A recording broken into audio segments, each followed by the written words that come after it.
hate the noises people make. They didn't used to bother me much, but recently something in me has changed. Normally a little cough here or sniff there would go unnoticed, but lately it's all here.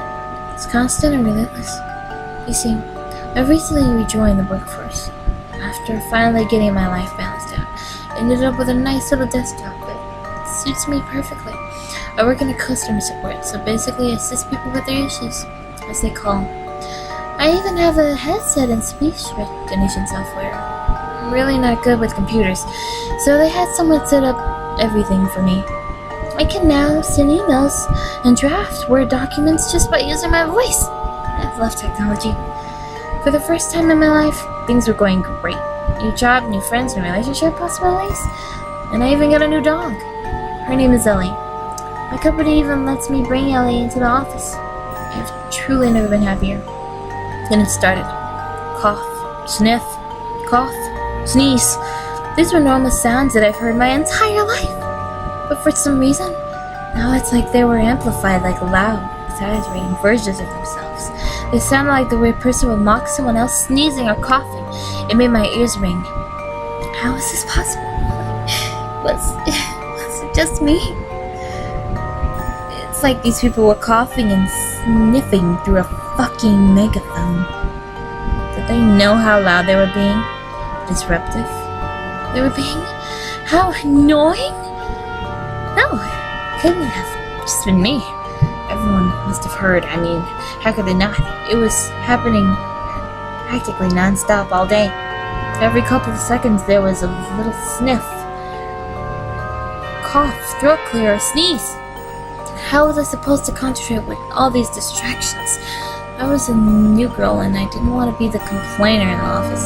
At least not this soon, but the noises, they were unbearable. I started to draft a nasty email to my boss with my complaints, but I hesitated. No, that was the old me. The old neurotic, unhappy me. Me who worried about everything and could not be in control. I took a deep breath and made a conscious choice to let it go. That was 2 months ago. It's spring now. Allergy season. I thought it was bad then. It's hell now. Every single person in my office has allergies. Every single person sniffed, coughed, or sneezed, or cleared their throat all day long. I sat at my desk every minute of every day listening to their noises. You know when you go swimming, you tilt your head the wrong way in the shower and you get water in your ear? You know that numb, pulsing feeling you get from the inside of your hand? That's the way I felt every time one of them made a noise. I started sweating constantly. Throughout the day, I snapped at people when they spoke to me. I yelled at customers on the phone. I even got a rash. At least I think it was a rash. All I know is that the back of my neck, it never stopped itching. Eventually, it spread to the inside of my ears. I must have used hundreds of Q-tips in an attempt to relieve my itch. My co-worker informed me at one point that they were coming out soaked with blood. I hadn't noticed. This must have freaked out some of the people around me because they eventually complained to my boss. He complained about me. I explained the issue to him. Even sympathy. He told me allergy season will be over soon, and then I will be fine in a few months. Then he sent me on my merry way back to hell. I started to walk back to my desk, but as I passed the break room, I heard a loud sniff, followed by hushed laughter. They were mocking me. I couldn't tell who made the noise, but I'm sure they all laughed. I went back to my desk, sat down. Jokes and the mock noises eventually stopped. As my day went on, the real ones did not. The headache started again. My hands started shaking. Soon after, eventually, all I heard was constant ringing. No, not this again. I was past this. I was past it. I do not want this. I whispered into the headset. The corresponding words typed themselves into the computer. I assumed someone must have heard me because I heard whispers, followed by more mocking noises. We all laughed, took off my headset, stood up and walked into the break room. past the noises and laughs. I opened the first drawer I found and fumbled around inside until I grabbed what I felt like a pair of needle nose pliers. I stuck them into the side of my left ear, pushing through the ear canal, scraping the sides along the way, till the force gets the tips.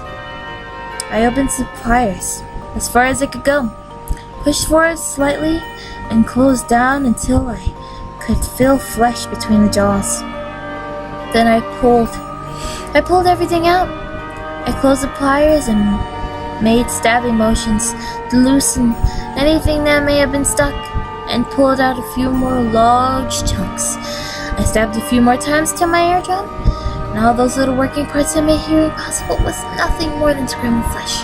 The last time I heard wet flesh slap against cold tile, I snapped my fingers next to my ear to make sure I couldn't hear anything. I inserted the pliers into my right ear. Poorly, they were open slightly, and I was still shaking, and adrenaline was pumping. So I kind of stabbed the top and bottom sections of my ear canal deep. I slid the pliers out, feeling and hearing the blood starting to pour. Someone came into the break room at this point and started screaming. I knew I had jammed the pliers incorrectly. The scream time, because I heard the scream cut out to black. Though, just for a good measure, I yanked out a few more pieces of my inner ear. I dropped the pliers, feeling the vibration through my feet, and walked back to my desk, feeling the warm liquid run down the side of my neck. I sat down. I leaned back in my chair, crossed my legs up on my desk, and my arms behind my head. Then I just listened. Silence. That old familiar smile formed across my face.